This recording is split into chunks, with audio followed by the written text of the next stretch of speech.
Very good morning बच्चा party. एक बार फिर से आप लोगों का स्वागत है हमारे YouTube channel Piyush JEE math में। और जैसा कि आप लोग जानते हैं, अभी हम लोग रिसेंट में क्लास 12th स्टैंडर्ड का एनसीईआरटी मैथमेटिक्स पार्ट 2 सॉल्व कर रहे हैं, और जिसमें हम लोग स्टार्ट किए हैं इंटीग्रेशन। तो आज हम लोग इंटीग्रेशन में एक्सरसाइज 7.5 को क्वेश्चन नंबर 1 ऑनवर्ड सॉल्व करने वाले हैं। लेकिन एक्सरसाइज 7.5 को स्टार्ट करने से पहले वही 3 पुराने इंस्ट्रक्शन मैं आपको देना चाहूंगा।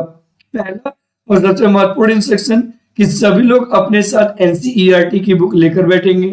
दूसरा सबसे महत्वपूर्ण इंस्ट्रक्शन कि प्लीज पेन और पेपर लेकर बैठिए, ताकि कोई इंपॉर्टेंट कॉन्सेप्ट आपको लगे तो आप उसे लिख सके, या कोई क्वेश्चन मैं बीच में दूं तो आप उसे सॉल्व करके अपना रिस्पॉन्स दे सकें। और तीसरा सबसे महत्वपूर्ण बात कि कोई भी पॉइंट यदि समझ में ना आए तो वीडियो को रिवाइंड करिए और वापस से देखने की कोशिश करिए। तो चलिए बहुत ज्यादा समय को बर्बाद ना करते हुए अपना क्लास आरंभ करते हैं। तो हमारा आज का टारगेट क्या भी? हमारा आज का टारगेट है एक्सरसाइज 7.5। एक्सरसाइज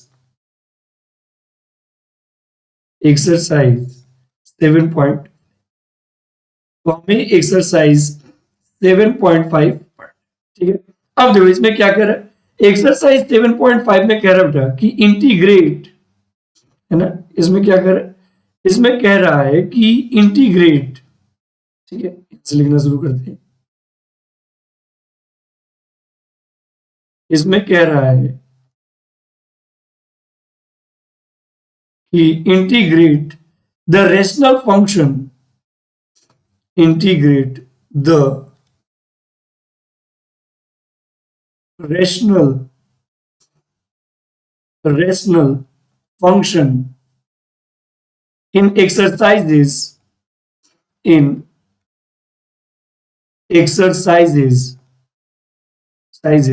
1 to 20, 1 से लेकर 21 तक के जितने भी रेशनल फंक्शन है, इन सभी फंक्शन को हमें इंटीग्रेट करना है।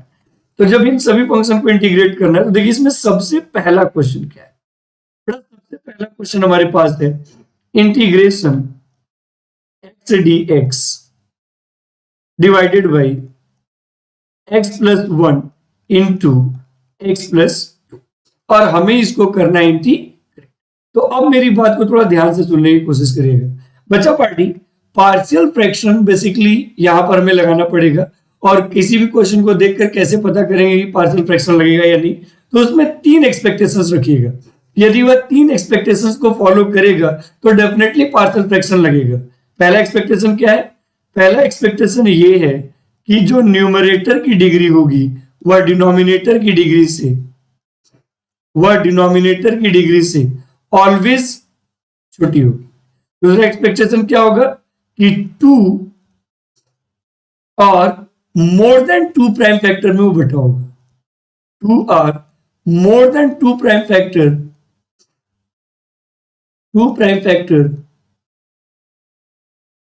must be present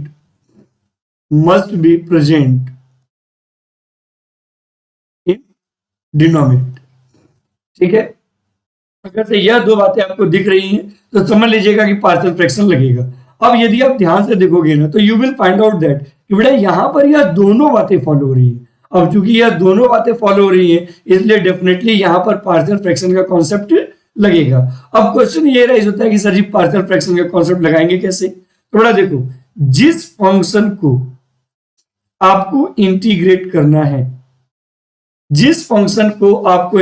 करना है, सबसे पहले आप उसे लिख लो। जैसे मैंने यहां पर लिख लिया x upon x plus 1 into x plus 2। अब लिखने के बाद देखिए क्या करना है, डिनोमिनेटर में जितने भी प्राइम फैक्टर हैं उन सभी प्राइम फैक्टर को आपको सेपरेट लिखना है और उनके बीच में प्लस लिखना है। अब देखिएगा कि हर एक प्राइम फैक्टर को लिखना कैसे है। तो जैसे मैंने x प्लस 1 लिया तो इसकी जो भी डिग्री होगी उससे एक कम का आइडियल पॉलिनोमियल हमें न्यूमरेटर में लिखना पड़ेगा। जैसे इसकी डिग्री 1 है तो 1 से एक कम कांस्टेंट होता है तो ये हो जाएगा a upon x plus 1। Similarly दूसरे वाले को देखो x प्लस 2 तो ये हो जाएगा b अपॉन एक्स प्लस अब आपका अल्टीमेट गोल क्या हो गया बेटा? इसके बाद का अल्टीमेट गोल है calculating the value of a and b. तो आइए देखते हैं कि ए और बी की वैल्यू कैसे निकालेंगे। तो बेटा ए और बी की वैल्यू निकालने के लिए अब हमें इसे करना पड़ेगा सिंप्लीफाई। तो देखिए सिंप्लीफिकेशन कैसे करते हैं, ये हो जाएगा x upon x plus one into x plus two is equal to, बेटा यदि मैं चाहूं तो यहाँ पर एलसीएम ले सकता हूं। देखिए कैसे लेंगे, एलसीएम जब लेंगे तो ये आ जाएगा x plus one into x plus to. अब क्या करना है, एक्स प्लस टू का मल्टीप्लाई करेंगे ए के साथ और एक्स प्लस वन का मल्टीप्लाई किसके साथ करेंगे, बी के साथ। तो बेटा यह आ जाएगा a times x plus two plus b times x plus one. और बेटा ये वाला एक्स प्लस वन इस वाले एक्स प्लस वन को और ये वाला एक्स प्लस टू इस वाले एक्स प्लस टू से कैंसिल आउट हो जाएगा। अब जब कैंसिल आउट हो जाएगा, देखिए कैंसिल आउट जब भी आप पार्शियल फ्रैक्शन अप्लाई कर रहे हैं तो तीन बातें ध्यान में रखो। पहली बात, डिनोमिनेटर में जितने भी प्राइम फैक्टर हैं सभी प्राइम फैक्टर को इस तरीके से सेपरेट करना है कि उनके बीच में प्लस या माइनस आ जाए।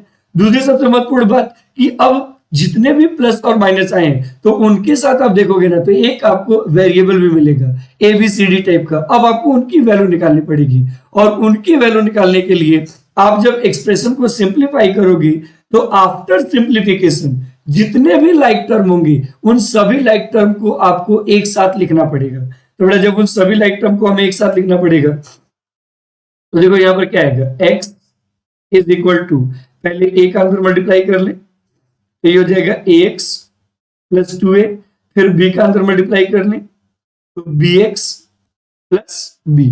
और मैंने कहा था सारे लाइक टर्म एक साथ होने चाहिए तो इसका मतलब बेटा x वाला सारा टर्म एक साथ होगा। और देखिए चूंकि इसमें कांस्टेंट वाला टर्म प्रेजेंट नहीं है तो इसलिए मैंने इसको x प्लस जीरो लिख दिया। तो बेटा जब हम इन दोनों में से x कॉमन लेंगे तो ब्रैकेट में a प्लस बी आएगा, तो ये गया a प्लस बी एक्स। और उसी तरीके से कांस्टेंट को भी एक साथ लिख लेंगे तो प्लस हो जाएगा b प्लस 2a।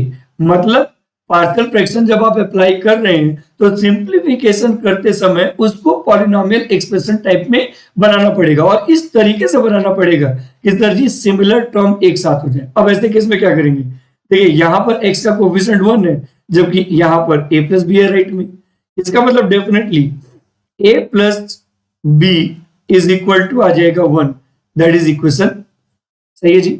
उसी तरीके से अब कांस्टेंट का यदि हम लोग कंपेयर करें जी तो यहां पर b प्लस 2a जीरो हो जाएगा यानी 2a plus b is equal to आ जाएगा जीरो, दैट इज इक्वेशन 2। अब हमें इन दोनों इक्वेशन को सॉल्व करके पहले a और b की वैल्यू निकालनी पड़ेगी। तो बड़ा अगर से मैं इन दोनों इक्वेशन को सॉल्व करना चाह रहा हूं तो डेफिनेटली हम यहां पर सब्ट्रैक्ट करेंगे। और बच्चा पार्टी आपको पता है जब हम सब्ट्रैक्ट करते हैं तो sign is going to be change, जो प्लस है वो माइनस, जो प्लस है वो माइनस और जो प्लस है वो माइनस। तो इस तरीके से b से जो b है वो कैंसिल आउट हो जाएगा। तो बेटा 2a में से a जाएगा तो a बचेगा, तो a इज इक्वल टू आ जाएगा -1। a इज इक्वल टू क्या आ गया -1।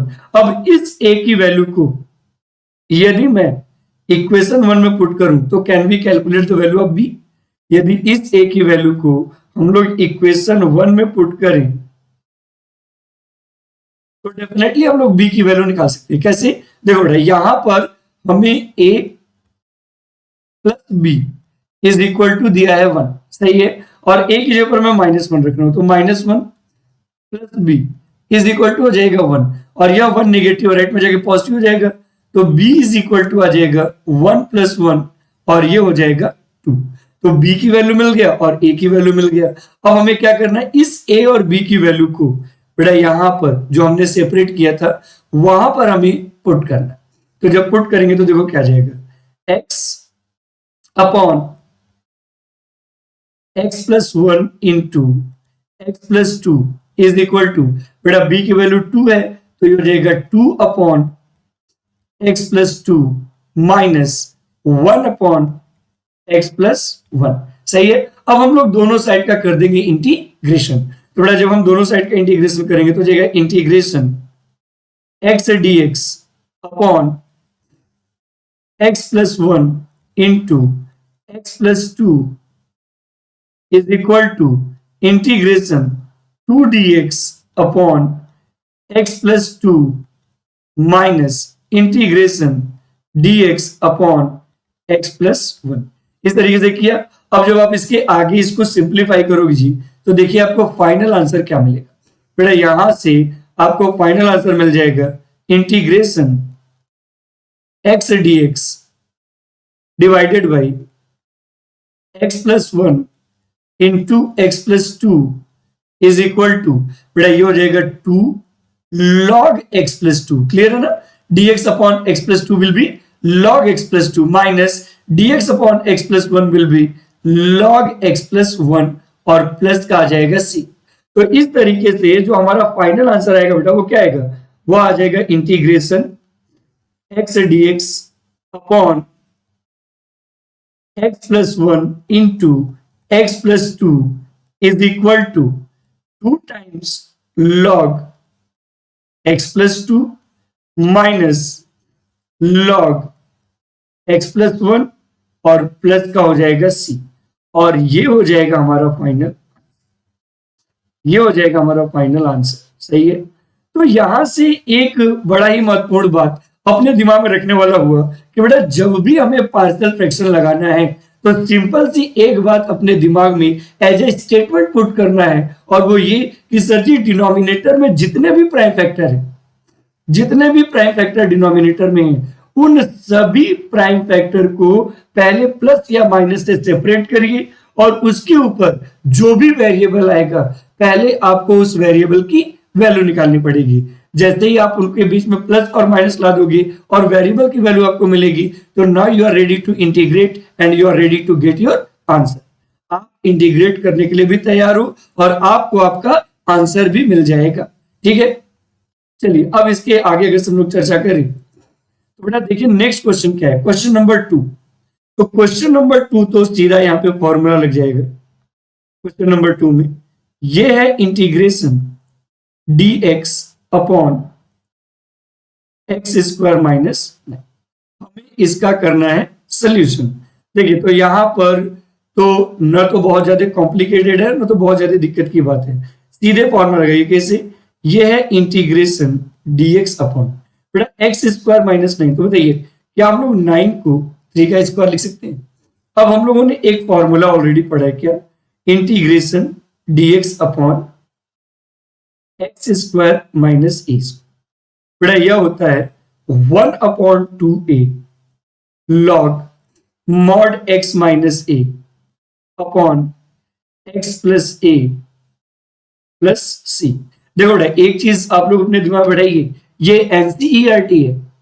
कभी कभी ये कंसल्टिंग एक्सरसाइज के बीच में ऐसा क्वेश्चन दे देगा और ये आपका क्वेश्चन पर अप्रोच चेक करता है कि आखिर आप क्वेश्चन पर अप्रोच कैसा लगाते हो और सोचते कैसे हो। तो यदि हम यहाँ पर पार्शियल फ्रैक्शन लगाते तो यह काफी लेंथी हो जाता और एनसीईआरटी ऐसा नहीं चाह रहा था। इसलिए हम लोग यहाँ पर क्या करेंगे, सिंपली ए की जगह पर पुट कर देंगे 3। तो जब ए की जगह पर 3 पुट करेंगे तो देखो अब ये क्या आएगा, ये आ जाएगा 1 अपॉन 2 इंटू 3। तो बेटा जहां जहां ए है वहां पे 3 लिखेंगे और फिर हो जाएगा log mod x minus 3 upon x plus 3 और प्लस का आ जाएगा c।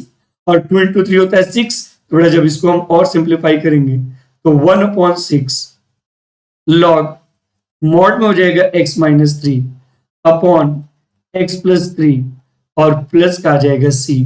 और यही हो जाएगा हमारा रिक्वायर्ड आंसर। तो बच्चा पार्टी समटाइम्स अगर से डिनोमिनेटर में सिर्फ क्वाड्रेटिक दिया है, क्या सुनेगा, डिनोमिनेटर में सिर्फ क्वाड्रेटिक दिया है तो जरूरी नहीं है कि आप पार्शियल फ्रैक्शन लगाएं। आप सीधे जो एक्सरसाइज 7.4 में 6 फॉर्मूले बताए गए हैं उनमें से कोई भी एक फॉर्मूला लगाकर आप क्वेश्चन को सिंप्लीफाई कर सकते हैं। ठीक है, चलिए सेकंड नंबर क्वेश्चन के बाद now I am going to discuss about the third number question. I requested to all of you कि प्लीज थर्ड नंबर क्वेश्चन ध्यान से देखिएगा और इसकी एक एक बात को समझने की कोशिश करिएगा। देखो बेटा थर्ड नंबर क्वेश्चन में क्या करें, integration 3x minus 1 dx divided by हमारे पास आ जाएगा x minus 1 into x minus 2 into x minus 3।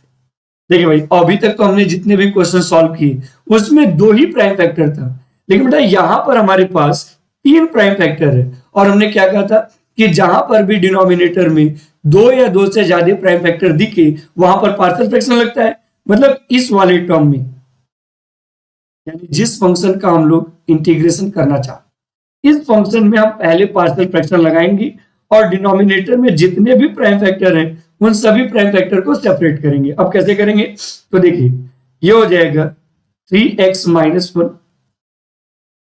Divided by x minus 1 into x minus 2 into x minus 3 is equal to, अब जितने भी प्राइम फैक्टर है पहले सबको अलग अलग करके उनके बीच में प्लस लिख लें।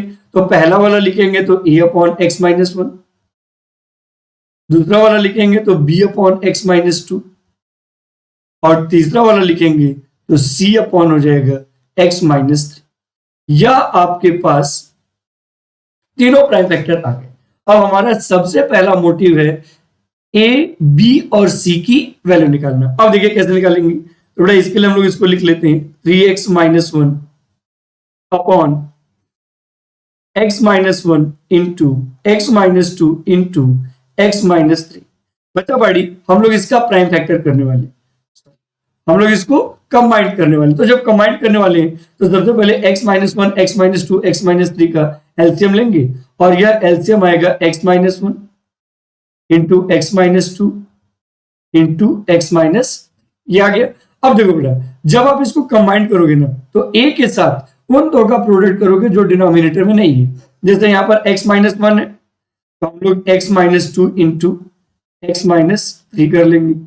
दूसरे वाले में देखें तो x माइनस 2 है तो x minus 1 into x minus 3 कर लेंगे और तीसरे वाले में देखें तो x माइनस 3 है तो हम लोग x minus 1 into x minus 2 कर लेंगे। लेकिन हमारा अल्टीमेट गोल a, b और c की वैल्यू निकालना है। तो बड़ा एक चीज बताओ पहले, x माइनस 1, x माइनस 2 और x माइनस 3 से x माइनस 1, x माइनस 2 और x माइनस 3 यह तीनों कैंसिल आउट हो जाएंगे। अब जब कैंसिल आउट हो जाएंगे तो मैंने क्या बोला था कि जब आप पार्शियल फ्रैक्शन अप्लाई किए हैं and you are trying to calculate the value of variable, तो सबसे पहले उन सभी को आपस में कंबाइन करिए और लाइक टर्म एक ही बार आना चाहिए, ये इंश्योर करना। मतलब आपको पॉलिनोमियल एक्सप्रेशन के फॉर्म में कन्वर्ट करना है। तो यदि आपको पॉलिनोमियल एक्सप्रेशन के फॉर्म में कन्वर्ट करना है तो व्हाट कैन वी डू, इधर तो हो जाएगा 0x square plus 3x minus 1। भाई जो टर्म प्रेजेंट नहीं है उसको हमने 0 से प्रेजेंट करवा दिया।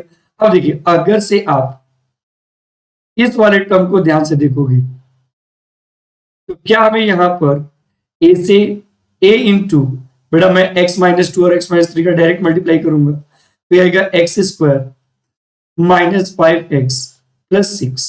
उसी तरीके से प्लस b पे बात करें और इन दोनों को मल्टीप्लाई करें तो बेटा x square minus 4x plus, और उसी तरीके से अगर से मैं x माइनस 1 और x माइनस 2 का मल्टीप्लाई करूं तो x square minus 3x plus आ जाएगा 2। अब देखिए इसके आगे क्या करेंगे, बेटा इसके आगे ये आ जाएगा 0x square plus 3x minus 1 is equal to a का मल्टीप्लाई सबके साथ करेंगे, बेटा ये हो जाएगा ax square minus 5ax plus 6 है। उसी तरीके से जब b का अंदर मल्टीप्लाई करेंगे तो ये हो जाएगा bx square minus 4bx plus 3b। उसी तरीके से जब c का मल्टीप्लाई करेंगे तो cx स्क्वायर माइनस 3cx और प्लस का हो जाएगा 2c। अब मैंने क्या बोला था, मैंने बोला था बेटा जितने भी लाइक टर्म है सभी लाइक टर्म को आपको पहले एक साथ लिखना पड़ेगा। तो ये हो जाएगा 0x square plus 3x minus 1। अब जब सभी लाइक टर्म को एक साथ लिखना चाह रहे हो ना तो हमेशा हाईएस्ट डिग्री से शुरुआत करिएगा, कुछ भी छूटेगा नहीं। तो देखिए हम इस वाले टर्म को ध्यान से देखिए, इस वाले टर्म को ध्यान से देखिए और इस वाले टर्म को ध्यान से देखिए। बेटा इन तीनों में से can I take x square as a common, तो जैसे ही x square as a common लेंगे तो यहां पर a plus b plus c x square आ जाएगा। उसी तरीके से अब आपको डिग्री 2 के बाद नंबर आता है डिग्री 1 का, तो ध्यान से देखिए एक टर्म ये है डिग्री 1 का, एक टर्म ये है डिग्री 1 का और एक टर्म है ये डिग्री 1 का। तो बेटा यहां से हम लोग यदि चाहें तो x एज ए कॉमन ले सकते हैं। तो जब x एज ए कॉमन लेंगे तो पहले वाले में से बचेगा -4a, -4b और -3c, और ये x हो जाएगा, फिर प्लस आएगा। अब प्लस के साथ क्या आएगा भाई? प्लस के साथ यदि हम लोग बात करें तो बच्चा पार्टी अब जितने भी कांस्टेंट हैं उन सभी कांस्टेंट को हम लोग लिखने वाले हैं। तो देखिए यहां पर कांस्टेंट कौन कौन सा है? एक 6a plus 3b plus 2c। तो बेटा यहां पर हम लोग इसको लिख देंगे 6a plus 3b plus 2c। जैसे हमने लिखा, now we are ready to compare. अब हम लोग दोनों साइड का कंपेयर करने के लिए तैयार हैं। क्यों? क्योंकि कोई भी इक्वेशन बैलेंस्ड होता है तो जैसा एक्सप्रेशन लेफ्ट का होता है वैसा ही एक्सप्रेशन राइट का होता है। तो बेटा अगर हम डिग्री 2 को कंपेयर करें तो a प्लस बी की वैल्यू 0 आएगा। तो यहां पर हम लोग a plus b plus c is equal to लिख देंगे 0, दैट इज इक्वेशन 1। उसी तरीके से यदि हम लोग डिग्री 1 को कंपेयर करें तो बेटा यहां पर 3 है, और जबकि यहां पर -5a -4b और -3c। इसका मतलब क्या हो गया बच्चा पढ़ी? इसका मतलब ये हो गया कि -5a -4b -3c is equal to 3 होगा। यदि मैं चाहूं तो दोनों साइड माइनस का मल्टीप्लाई कर सकता हूं। तो बेटा जब मैं दोनों साइड माइनस का मल्टीप्लाई करूंगा तो ये आएगा 5a plus 4b plus 3c is equal to -3, that is equation number 2। अब ये इक्वेशन नंबर 2 हो गया। अब इसके बाद देखिए क्या होगा। Now I am going to compare constant. तो बेटा यहां पर कांस्टेंट है -1 और यहां पर कांस्टेंट जो हमारे पास है वह है 6a plus 2b plus 6a plus 3b plus 2c। मतलब आप बोल सकते हो कि 6a plus 3b plus 2c is equal to है -1 and that is equation number. अब मेरी बात को ध्यान से सुनने की कोशिश करिएगा। यानी अब आपके पास 3 सिस्टम ऑफ लीनियर इक्वेशन है और इन तीनों सिस्टम ऑफ लीनियर इक्वेशन को सिंप्लीफाई करके आपको a, b और c की वैल्यू निकालनी पड़ेगी। अब क्वेश्चन ये राइज होता है कि sir ji system of linear equation in 3 variable को सिंप्लीफाई कैसे करते हैं? तो देखो बेटा हमेशा एक चीज समझिए, जहां पर भी सिस्टम ऑफ लीनियर इक्वेशन दिखे सबसे पहले 3 का दिखे तो सबसे पहले उसमें से किसी एक वेरिएबल को एलिमिनेट करो। जैसे इन तीनों इक्वेशन में मैंने टारगेट बनाया कि I am going to eliminate C. अब सी को एलिमिनेट करने के लिए क्या करते हैं हम लोग? इक्वेशन 1 में 2 से करते हैं मल्टीप्लाई, ताकि यहां पर भी 2c है और यहां पर भी 2c है और ये एलिमिनेट हो जाएगा। तो बेटा आपको पता है जब हम किसी भी नंबर का मल्टीप्लीकेशन करते हैं तो दोनों साइड करते हैं। तो देखिए ये क्या आएगा? ये आएगा 2a plus 2b plus 2c is equal to 0। इसको हमने इक्वेशन 4 मान लिया। इक्वेशन 3 में से इक्वेशन 4 को सब्ट्रैक्ट करें तो आपको पता है कि जब कोई भी चीज सब्ट्रैक्ट होता है तो sign is going to be change. मतलब जो प्लस है वो माइनस, जो प्लस है वो माइनस, जो प्लस है वो माइनस, जो प्लस है वो माइनस। तो देखो बेटा 2c से 2c कैंसिल। तो जब 6a में से 2a जाएगा जी तो 4a बचेगा, सही है ना? सिमिलरली जब 3b में से b जाएगा तो प्लस b बचेगा, इज इक्वल टू जब -1 में से 0 जाएगा तो -1 बचेगा। और इसको हम लोगों ने इक्वेशन 5 बना दिया। उसी तरीके से सिमिलरली, है ना, यहां पर मैंने अभी इक्वेशन 1 में 2 से मल्टीप्लाई किया था। अब बचा पार्टी इसी इक्वेशन में हम लोग 3 से multiply, I am going to multiply by 3। तो बेटा जब हम 3 से मल्टीप्लाई करेंगे तो देखो क्या आएगा? 3 से जब मल्टीप्लाई करेंगे तो ये आ जाएगा 3a plus 3b plus 3c is equal to 0। This one is equation number 6। और बेटा इक्वेशन नंबर 2 को यदि ध्यान से देखोगे तो यहां पर है 5a plus 4b plus 3c is equal to -3, that is equation number 2। अब बचा पार्टी अगर मैं इन दोनों इक्वेशन को सिंप्लीफाई करूं, if I am going to simplify this 2 equation, तो आप इजीली देख सकते हो कि यहां से a और b के फॉर्म में एक और इक्वेशन बन जाएगा। तो चलिए अगेन सब्ट्रैक्ट करते हैं। तो सब्ट्रैक्शन में साइन जो होता है वो चेंज हो जाता है बेटा। तो जब साइन चेंज हो जाता है तो देखो 3c से 3c हो गया कैंसिल। 5a में से जब 3a जाएगा तो 2a बचेगा और 4b में से जब b जाएगा तो प्लस b बचेगा, इज इक्वल टू -3 आ जाएगा। और इसको हम लोग इक्वेशन नंबर 7 बोल देंगे। अब यदि मैं इक्वेशन नंबर 6 और इक्वेशन नंबर 7 को सिंप्लीफाई करूं तो ऑटोमेटिकली हमें ए और बी की वैल्यू मिल जाएगी, because this are system of linear equation in two variable. तो चलिए, अगर से हम इन दोनों को सिंप्लीफाई करना चाहते हैं तो एक इक्वेशन हमारे पास है 4a plus b is equal to -1, ये हमारे पास है इक्वेशन नंबर 5। और एक इक्वेशन हमारे पास है 2a plus b is equal to -3, ये हमारे पास है इक्वेशन नंबर 7। अब देखिए हमें क्या करना है बच्चा पार्टी, यदि आप इसे सिंप्लीफाई करना चाहते हो तो सीधा सब्ट्रैक्ट कर दें। यदि हम लोग इसको सब्ट्रैक्ट करेंगे तो sign is going to be changed. तो बेटा बी से बी की तो लग गई, अब जब बी से बी का लग जाएगा तो 4a में से 2a जाएगा, तो डेफिनेटली यहां पर 2a बचेगा। तो बेटा 2a is equal to -1 plus 3 it will be 2। तो देखिए a इज इक्वल टू क्या जाएगा 2/2 दैट इज 1। अब बेटा इसी a की वैल्यू को यदि हम लोग इक्वेशन नंबर 5 में पुट करें तो can we calculate the value of b। इसी a की वैल्यू को यदि हम लोग इक्वेशन नंबर 5 में पुट करें तो डेफिनेटली हम लोग b की वैल्यू निकाल सकते हैं। कैसे? देखिए यहां पर हमें दिया है 4a plus b is equal to -1। तो बेटा a की जगह पर जब 1 रखेंगे तो 4 into 1 plus b is equal to हो जाएगा -1, और बेटा b इज इक्वल टू हो जाएगा -1 -4, यानी b इज इक्वल टू आ जाएगा -5। अब बच्चा पार्टी क्या करना है, a और b की तो वैल्यू मिल गया। अब इसी a और b की वैल्यू को यदि हम लोग इक्वेशन 1 में पुट करें, ध्यान समझिएगा, इसी a और b की वैल्यू को यदि हम लोग इक्वेशन 1 में पुट करें, अब आप कहोगे इक्वेशन 1 है क्या, तो बेटा इक्वेशन 1 है कि a plus b plus c is equal to 0। तो यदि हम a और b की वैल्यू पुट करें तो देखिए क्या आएगा, a minus 5 plus c is equal to 0। और बेटा 1 - 5 -4 होता है, तो -4 प्लस 3 इज इक्वल टू हो गया 0। तो बेटा यहां से c की जो वैल्यू आएगी वह 4 आएगी। c की जो वैल्यू आएगी वो क्या आएगी, 4 आएगी। तो इस तरीके से आपको a, b और c तीनों की वैल्यू मिल गया। अब एक बात ध्यान से सुनने की कोशिश करिएगा बच्चा party, partial fraction time consuming होता है, इसलिए घाई करो न का।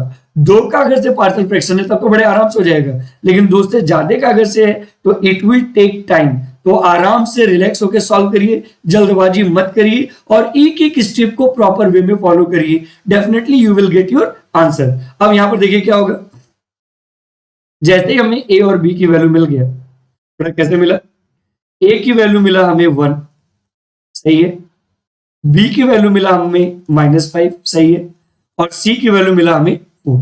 और हम लोगों ने 3x - 1 upon x - 1 into x - 2 into x - 3 को कुछ इस तरीके से लिखा था। कैसे, a upon x - 1 plus b upon x - 2 plus c upon x - 3।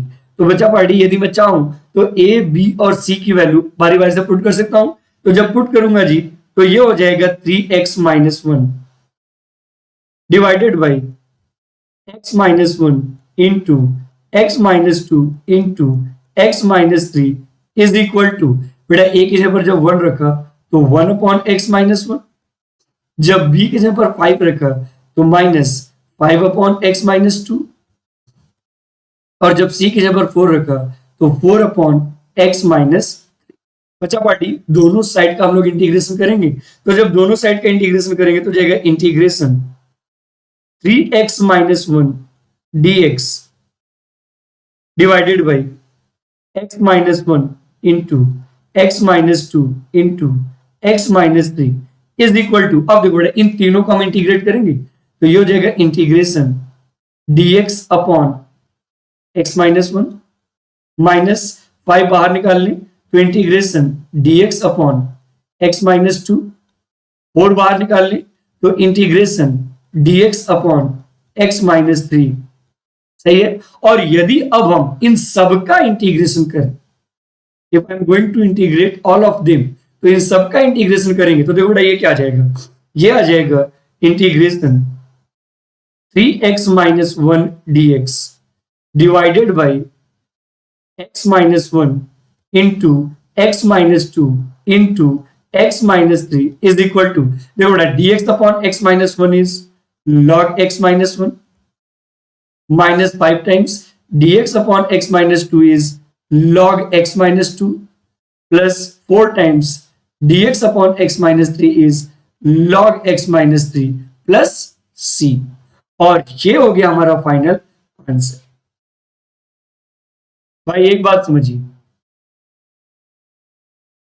हमारे पिताजी हमको हमेशा एक स्टेटमेंट बोलते थे कि सने सने करे रे मना, सने सने सब हो, माली सींचे 100 घड़ा ऋतु आए फल हो। तो भाई partial fraction is a game of patience. जिसके पास पेशेंस है, धैर्य है, और वह एक एक चीजों को स्टेप बाय स्टेप लगाकर कैलकुलेट करने में सक्षम है, बच्चा पार्टी एक न एक दिन उसका आंसर जरूर आएगा, 100% आएगा। इसको ब्रह्मा भी नहीं रोक सकते। बस इतना ध्यान देना है कि यदि आप पार्शियल फ्रैक्शन अप्लाई करते हैं तो जितने भी प्राइम फैक्टर हैं उनके बीच में प्लस या माइनस आना चाहिए। इसी टारगेट के साथ यदि आप सिंप्लीफाई करोगे तो definitely you will get your answer. अब जैसे इसके बाद क्वेश्चन नंबर 4 और 5, बेटा मैं ये दोनों क्वेश्चन आपको देता हूं, ठीक है। अगर से आप नोटबुक लेकर बैठे होंगे तो इन दोनों क्वेश्चन को लिख लीजिएगा। अभी तुरंत सॉल्व करने की आवश्यकता नहीं है, पहले इसे फिनिश कर लीजिए एक्सरसाइज को, क्योंकि इन दोनों को सॉल्व करने बैठेंगे तो काफी टाइम लग जाएगा, है ना। कम से कम एक एक क्वेश्चन में लगभग 4-4 मिनट के आसपास जाएगा, और हो सकता है कि उतने टाइम में आप लोगों का मन जो है वो सॉल्व करना ही बंद कर दे। तो इंटीग्रेशन 2x dx है ना, इस वाले में हमारे पास है 2x dx divided by x plus 1 into x plus, सही है। तो इन क्वेश्चन नंबर 4 और क्वेश्चन नंबर 5 को दोनों को आपको सिंप्लीफाई करना है। आई होप इसको आपने नोटबुक में कहीं पर लिख लिया होगा, और जब यह वीडियो खत्म होगा तो बेटा प्लीज इन दोनों क्वेश्चन को सॉल्व करिएगा, और कमेंट बॉक्स में यदि आपने सॉल्व किया है तो रिस्पॉन्स वर्ड जरूर लिखिएगा। मुझे भी अच्छा लगेगा और मुझे भी एक एनर्जी मिलेगी अपनी बातों को आप तक कन्वे करने के लिए। तो क्वेश्चन नंबर 4 और 5 तो मैंने आपको दे दिया। अब इसके बाद बात करते हैं अबाउट द क्वेश्चन नंबर 6। चलिए क्वेश्चन नंबर 6 को मैं आपको सॉल्व करके दिखाऊं, ठीक है। इसमें क्या कर रहा है, integration x square minus 1 dx divided by x into 2x minus x into 2x minus. देखो बेटा, अब मैं आपसे एक बात बोला था कि पार्शियल फ्रैक्शन तभी होगा जब न्यूमरेटर की डिग्री से डिनोमिनेटर का डिग्री बढ़ा हो। लेकिन अगर से हम यहां पर इसके सोल्यूशन के बारे में बात करें, और यदि हम इसको सेपरेट कर लीजिए, ये हो गया x square minus 1 dx upon, यदि मैं x का अंदर मल्टीप्लाई करूं तो 2x स्क्वायर माइनस x आएगा, 2x स्क्वायर माइनस x आएगा। अब एक चीज ध्यान से देखो, यहां पर जो न्यूमरेटर की डिग्री है बेटा वह डिनोमिनेटर की डिग्री के इक्वल हो। जो न्यूमरेटर की डिग्री है वो डिनोमिनेटर डिग्री क्या हो गया, इक्वल। तो वह सभी प्लेसेस जहां पर या तो न्यूमरेटर की डिग्री डिनोमिनेटर की डिग्री के इक्वल हो जाए या बराबर हो जाए, तो सबसे पहले आपको सिंप्लीफाई करके न्यूमरेटर की डिग्री को कम बनाना पड़ेगा। आप कैसे कम बनाएंगे, तो देखो बेटा, जो न्यूमरेटर में होता है, ठीक है, जो न्यूमरेटर में होता है उसको बोलते हैं डिविडेंड, और वो हमेशा बीच में आता है। वो हमेशा कहां आता है, बीच में, यानी एक्स स्क्वायर माइनस 1 यहां पे, और जो डिनोमिनेटर में वो बाहर आएगा, यानी 2x स्क्वायर माइनस एक्स। अब हमें डिग्री 1 कम करना है, तो क्यों ना हम यहाँ पर 1/2 से मल्टीप्लाई कर दें। क्यों, क्योंकि 1/2 इंटू 2 1 होता है, तो 1/2 से जब मल्टीप्लाई करेंगे बच्चा पार्टी, तो देखिए हमारे पास क्या आएगा, यह आ जाएगा एक्स स्क्वायर माइनस x/2, ठीक है। और हम लोग इसको कर लेंगे सब्ट्रैक्ट। तो बेटा जब सब्ट्रैक्ट करेंगे तो साइन चेंज, माइनस का प्लस, प्लस का माइनस, तो बेटा एक्स स्क्वायर तो एक्स स्क्वायर कैंसिल आउट हो गया, तो यहां पर हमारे पास बचा x/2 माइनस 1। थोड़ा और इसको अगर हम लोग सिंप्लीफाई करें तो बचा पार्टी इसको हम लोग x माइनस 2/2 लिख सकते हैं, और ये हो गया हमारा रिमाइंडर। ये हमारा क्या हो गया, रिमाइंडर। अब मेरी एक बात को थोड़ा सा ध्यान से सुनोगी तो शायद आपको काम बन जाएगा। बेटा क्लास 10th स्टैंडर्ड में आप लोगों ने एक फॉर्मूला पढ़ा है। फॉर्मूला क्या पढ़ा है बेटा? फॉर्मूला ये पढ़ा है कि डिविडेंड इज इक्वल टू होता है divisor into quotient, quotient plus remainder, ये होता है ना, कोसेंट प्लस रिमाइंडर। अब एक बात बताओ, यदि मैं दोनों साइड डिवाइजर से डिवाइड कर दूं, मान लीजिए ये हो गया डिविडेंड अपॉन डिवाइजर, ऐसा मैंने क्यों किया? क्योंकि बेटा ध्यान से देखो, ये जो एक्सप्रेशन है यह डिविडेंड अपॉन डिवाइजर ही तो है। तो यदि मैं दोनों साइड डिवाइजर से डिवाइड कर दूं तो क्या आएगा? ये आ जाएगा डिविडेंड प्लस रिमाइंडर, सॉरी यहां पर कोसेंट बचेगा ना जी, यहां पर जो है कोसेंट बचेगा ना, यहां पर कोसेंट बचेगा। तो क्या बचेगा यहां पर? यहां पर हमारे पास बचेगा कोसेंट, कोसेंट प्लस हो जाएगा क्या? प्लस हो जाएगा हमारे पास रिमाइंडर अपॉन डिवाइजर, प्लस आ जाएगा हमारे पास रिमाइंडर, रिमाइंडर अपॉन डिवाइजर। यदि सेम प्रोसेस को बच्चा पार्टी हम लोग इस जगह पर एग्जीक्यूट करें, यही वाला प्रोसेस, एकदम सिमिलर प्रोसेस को अगर से हम लोग इस जगह पर एग्जीक्यूट करें तो देखिए ये क्या आएगा? ये आ जाएगा बेटा हमारे पास, क्या आएगा? ये आ जाएगा हमारे पास इंटीग्रेशन 1/2, फिर क्या हो जाएगा? प्लस रिमाइंडर यानी x माइनस 2/2 इंटू डिवाइजर। तो बेटा डिवाइजर क्या है? 2x² माइनस x, ये हो गया, और फिर इसके बाद ये हो जाएगा x। Now you are ready to integrate it. अब आप लोग इसको इंटीग्रेट करने के लिए क्या है? तैयार है। तो एक बात सदैव याद रखिए कि यदि न्यूमरेटर की degree as well as denominator की डिग्री बराबर हो या न्यूमरेटर की डिग्री ज्यादा हो तो बच्चा पार्टी सबसे पहले आप उसको डिवाइड करिए, और डिवाइड करने के बाद quotient plus remainder upon divisor के फॉर्म में लिखिए, quotient plus remainder upon divisor के फॉर्म में लिखिए। अब यदि आप quotient plus remainder upon divisor के फॉर्म में लिखोगे तो देखो बेटा ये क्या आ जाएगा? ये आ जाएगा, दोनों में से 1/2 कॉमन ले सकते हैं, तो ये हो जाएगा integration 1 plus x minus 2 upon, बेटा अगेन इसमें से x कॉमन ले लेंगे तो यह ब्रैकेट में आ जाएगा 2x माइनस 1 और ये हो जाएगा dx। अब चूंकि बीच में प्लस और माइनस है इसलिए हम लोग इसका सेपरेट इंटीग्रेशन करेंगे, तो बेटा ये आ जाएगा 1/2 integration 1 dx plus integration x minus 2 upon x into 2x minus 1 dx। सही है। और आई होप कि अब मुझे यहां पर यह बताने की आवश्यकता नहीं है कि पार्शियल फ्रैक्शन लगेगा। क्यों? क्योंकि न्यूमरेटर की डिग्री डिनोमिनेटर की डिग्री से छोटी है और डिनोमिनेटर में दो प्राइम फैक्टर प्रेजेंट भी है। और अगर से ऐसा कुछ है तो देखो क्या लिखेंगे? x minus 2 divided by x into 2x minus 1 is equal to क्या हो जाएगा बेटा? यह आ जाएगा a upon x plus b upon 2x minus 1, ये लिख दिया मैंने। अब हमारा अल्टीमेट गोल a और b की वैल्यू निकालना है। तो बेटा यदि ऐसा कुछ है तो सबसे पहले तो हम इसको सिंप्लीफाई करेंगे। कैसे? ये हो जाएगा x minus 2 divided by x into 2x minus 1 is equal to, देखो बेटा जब हम यहां पर एलसीएम लेंगे तो यहां पर भी हमारे पास x इंटू 2x माइनस 1 आएगा। तो बेटा पहले हम 2x माइनस 1 का करेंगे a से मल्टीप्लाई, तो ये हो जाएगा a into 2x minus 1 plus b का मल्टीप्लाई करेंगे हम लोग x से। और बेटा मल्टीप्लीकेशन करने के बाद मैंने स्टेटमेंट क्या पास किया था?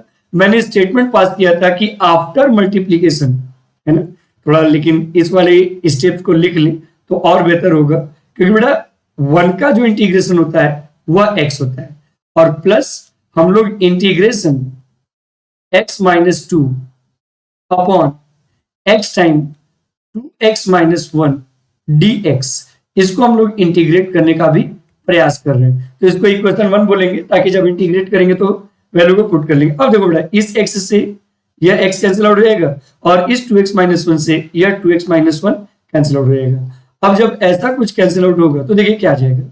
यह आ जाएगा हमारे पास x minus 2 is equal to, बेटा मैंने पार्शियल फ्रैक्शन करते समय एक बात बोला था कि जितने भी सिमिलर टर्म होंगे उन सभी को एक साथ लिखना पड़ेगा। तो देखो जब हम a का अंदर मल्टीप्लाई करेंगे तो ये आ जाएगा 2ax माइनस ए और प्लस हो जाएगा bx। बेटा जब सारे लाइक टर्म को एक साथ लिखना है तो यहाँ पर तो सिर्फ एक ही लाइक टर्म है, दैट इज x वाला coefficient.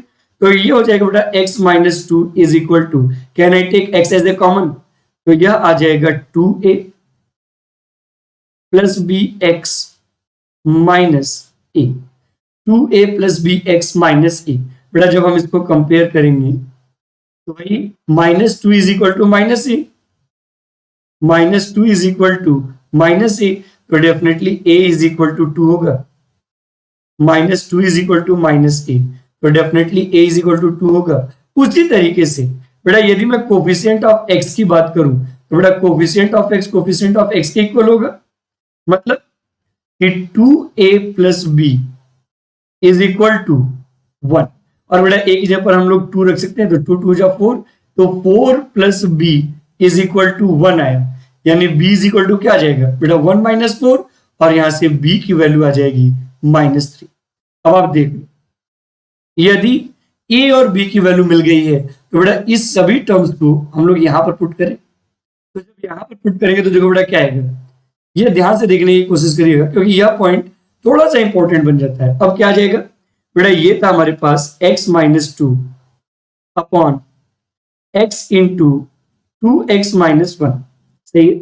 2x minus 1 is equal to a की वैल्यू क्या है 2, बेटा ये हो जाएगा 2 अपॉन x, b की वैल्यू क्या है 3, तो -3 अपॉन 2x माइनस 1। बच्चा बाड़ी now we are ready to integrate both the side. तो यदि हम दोनों साइड का इंटीग्रेशन करने के लिए तैयार हैं तो integration x minus 2 dx upon x into हो जाएगा 2x minus 1 is equal to क्या हो जाएगा 2 times integration dx by x minus 3 times integration dx by 2x minus 1। बचा पार्टी प्राइमरी इंटीग्रेशन मैंने पता नहीं कितनी बार बताया है, तो यहां पर मैं इन दोनों का इंटीग्रेशन डायरेक्ट करूंगा, ट्राई टू अंडरस्टैंड। तो बेटा ये क्या हो जाएगा integration x minus 2 dx divided by x into 2x minus 1 is equal to, बेटा यह हो जाएगा 2 log x माइनस 3 बाई 2।